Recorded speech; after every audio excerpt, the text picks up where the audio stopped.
ధాన్యం కొనుగోళ్లలో కాంగ్రెస్ ప్రభుత్వ నిర్లక్ష్యం కనిపిస్తోందని మండిపడ్డారు బీజేపీ స్టేట్ చీఫ్ రామచంద్రరావు. 25 రోజులుగా కొనుగోలు కేంద్రాల్లో ధాన్యం సేకరణ జరగకపోవడంతో రైతాంగం ఆందోళన చెందుతోందన్నారు. ఐకేపీ కేంద్రాల్లో గన్ని బ్యాగులు, లారీలు, టార్పాలిన్లు వంటి కనీస మౌలిక సదుపాయాలు లేకపోవడం ప్రభుత్వ అసమర్థతకు నిదర్శనమని విమర్శించారు. ప్రతి బస్తాకు సుమారు 4 కిలోల చొప్పున తేమ, తరుగు పేరుతో కోత విధిస్తూ రైతుల్ని నిలువునా దోచుకుంటున్నారని మండిపడ్డారు. నల్గొండ జిల్లా చింతపల్లి మండలంలోని ఐకేపీ సెంటర్లో ధాన్యం కొనుగోలు కేంద్రాన్ని ఆయన సందర్శించారు. ఈ యొక్క ప్రభుత్వంకు గత సంవత్సరం ఒక అనుభవం ఉన్నది. మరి ఆ అనుభవము కనీసము ఈ యొక్క సంవత్సరం, ఈ ఏడాది ఆ అనుభవంతో పోయినసారి జరిగినటువంటి ఒక లోటుపాట్లు కానీ, పోయినసారి జరిగినటువంటి ఒక నిర్లక్ష్యం కానీ ఈసారి జరిగేది లేకుండే. ప్రభుత్వానికి తెలుసు ఈ యొక్క పంట ఇప్పుడు ఈ సమయంలో వస్తుంది, ఈ సమయం నుంచి ఈ సమయం వరకు మార్కెట్ యార్డ్కు రైతులు తీసుకువస్తారు.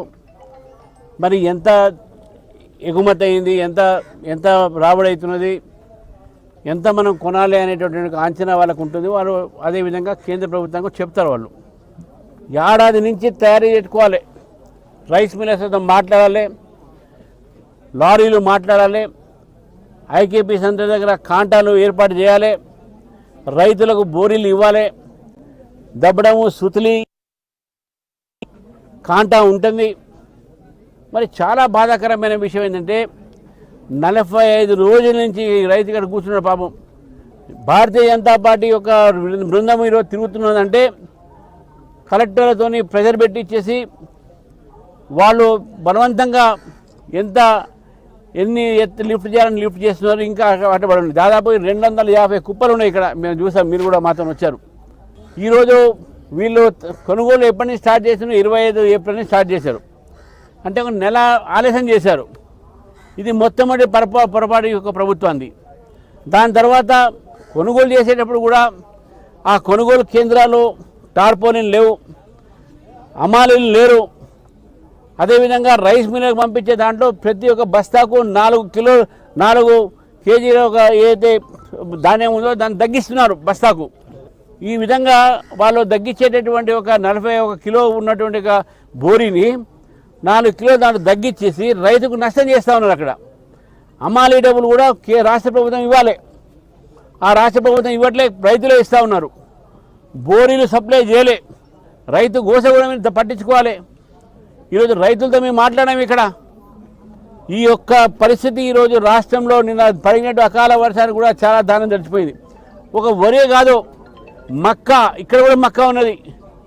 ఇక్కడ మక్క రైతులు కూడా ఇక్కడ ఉన్నారు. వాళ్ళు చెప్పారు 10 రోజుల నుంచి ఇక్కడ మక్క కుప్పలు పడి ఉన్నాయి. ఇక్కడ కూడా అగ్రికల్చర్ కమిటీ పిఎస్సి మార్కెట్ తీసుకొచ్చి ఐకేపీ కేంద్రాలు తీసుకొచ్చి అది అమ్ముడు పోకపోతే రైస్ మిల్లర్లకు ఒత్తిడితో తక్కువగా అమ్ముతే ఎంఎస్పీ నరేంద్ర మోదీ గారు ఎంఎస్పీ పెంచారు. ఈ యొక్క రాష్ట్రము దానికి ఒక కుమ్మక్కై దాన్ని తగ్గించే ప్రయత్నం చేస్తూ ఉన్నారు రైతులకు రాకుండా. కాబట్టి వెంటనే ఇప్పటికైనా ఉన్నటువంటి ధాన్యాన్ని ప్రభుత్వం కొనుగోలు చేయాలి. రేవంత్ రెడ్డి గారు చెప్పారు ఆఖరి ధాన్యం దాకా, ఆఖరి గింజ దాకా కొంటామని. మళ్ళీ ఈరోజు కొనలేక కేంద్ర ప్రభుత్వం మీద అభాండాలు చేసే ప్రయత్నం చేస్తూ ఉన్నారు. కేంద్ర ప్రభుత్వాన్ని విమర్శించే ప్రయత్నం చేస్తున్నారు. కేంద్ర ప్రభుత్వం మీరు ఏదైతే ప్రొక్యూర్మెంట్ చేస్తారో ఆ ప్రొక్యూర్మెంట్కి అయ్యే ఖర్చు మొత్తం కూడా రీఎంబర్స్మెంట్ జరుగుతుంది.